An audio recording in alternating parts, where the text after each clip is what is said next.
Perkenalkan, nama saya Siti Sriwijayanti, NPM 0661180013.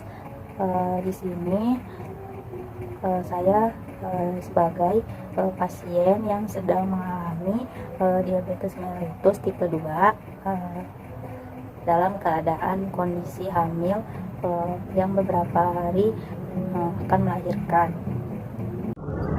Perkenalkan, nama saya Daisya Melgarani, NPM 0661180039. Saya di sini sebagai seorang farmasis yang akan memberikan penjelasan dan konseling kepada pasien.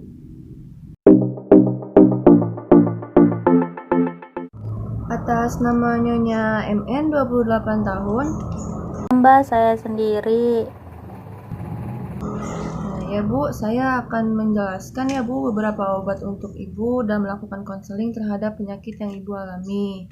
Nah, ini tuh ada obat akarbose, ada glikuidon, ada irbesartan, dan ada kaptopril. Ini obat untuk preeklamsia dan penyakit gulanya. Sebelumnya, apakah Ibu pernah mengkonsumsi obat-obatan lain? Iya Mbak, terima kasih. Ada Mbak, saya biasanya minum dexamethasone pas lagi sakit gigi. Nah, baik Bu, untuk obat dexamethasone ini dimohon untuk dihentikan penggunaannya ya Bu, karena obat ini salah satu obat kategori C yang tidak direkomendasikan pada ibu hamil, dan pastikan juga ibu melakukan konsultasi pada dokter gigi terlebih dahulu. Apabila ibu mengalami sakit gigi kembali, sebaiknya mengkonsumsi obat pereda nyeri seperti paracetamol, dan cara lainnya bisa dengan mengkompres di sekitar gigi dan menghindari makan makanan terlalu panas ataupun terlalu dingin. Tapi apabila ibu ingin menghentikan pemakaian obat dexamethasone ini yang sudah dikonsumsi dalam jangka panjang, sebaiknya ibu menghentikan dengan dosis bertahap atau diturunkan terlebih dahulu dosisnya. Saya akan menghentikan penggunaan obat dexamethasone-nya. Nanti saya konsultasi dulu ke dokter gigi saya. Nah, baik Bu, selanjutnya saya akan menjelaskan secara rinci terkait beberapa obatnya ya Bu. Ini ada obat irbesartannya Bu. Ini untuk darah tinggi, diminumnya sebelum atau sesudah makan pada dosis awal 150 mg per harinya dan bisa ditingkatkan menjadi 300 mg. Obat ini tidak boleh diminum sembarangan ya, karena ini termasuk obat keras dan ibu perlu konsultasikan dulu kepada dokter apabila obat ini sudah habis. Nah, selama penggunaan obat ini, ibu tidak dianjurkan untuk berkendara karena akan menyebabkan pusing. Bila dalam sehari ibu lupa mengkonsumsi obat dan kemudian ibu ingat, langsung diminum ya. Dan jangan menggandakan dosis kecuali perintah dari dokter. Iya Mbak. Nah, berikutnya Bu, ini ada obat kaptopril ya Bu. Ini untuk darah tinggi, diminumnya 1 jam sebelum makan atau 2 jam setelah makan, dan dianjurkan diminum sebelum tidur karena akan berefek samping pusing pada tahap awal penggunaan. Dengan dosis awal itu 25-75 mg. Dosis dapat ditingkatkan hingga 100-150 mg setelah 2 minggu penggunaan.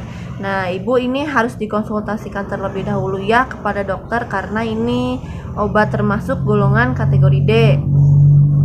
Nah, selanjutnya ini ada obat akarbosenya ya Bu, untuk gula darah tipe 2. Diminumnya pada saat akan mulai makan atau ditelan bersamaan dengan suapan makan pertama. Dengan dosis awal itu 50 mg 1 kali sehari dan dapat ditingkatkan menjadi 50 mg 3 kali sehari. Jika diperlukan, dosis dapat ditingkatkan menjadi 100 mg 3 kali sehari setelah penggunaan 6-8 minggu dengan dosis awal maksimal 200 mg. Nah, agar penggunaan obat ini efektif, ibu harus mengimbangi dengan pola makan yang sehat dan teratur.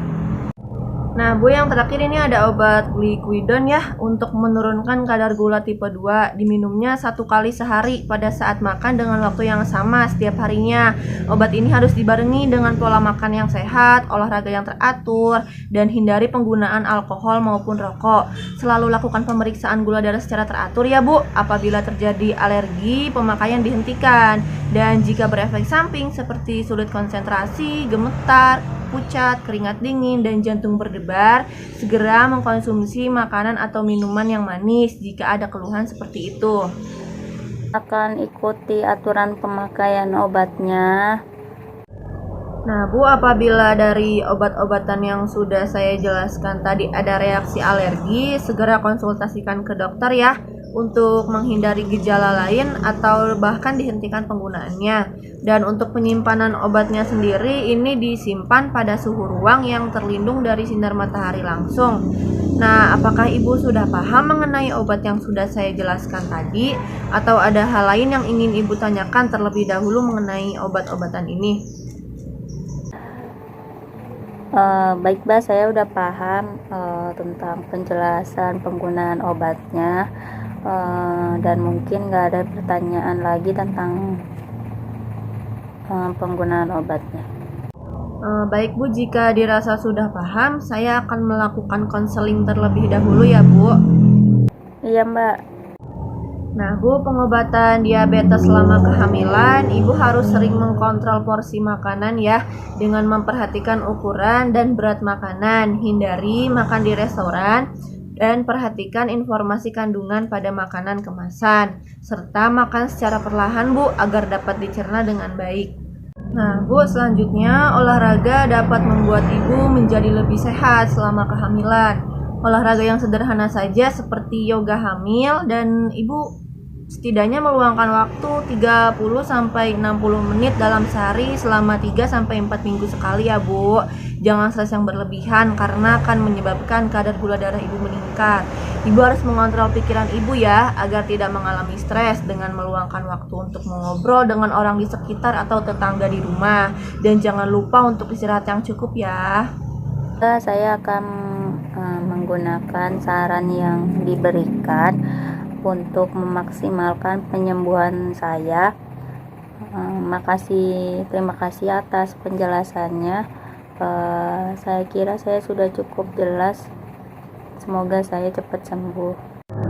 Baik Bu, kalau sekiranya tidak ada pertanyaan lain, cukup segitu saja yang bisa dapat saya sampaikan. Semoga bermanfaat dan semoga Ibu lekas sembuh ya. Terima kasih.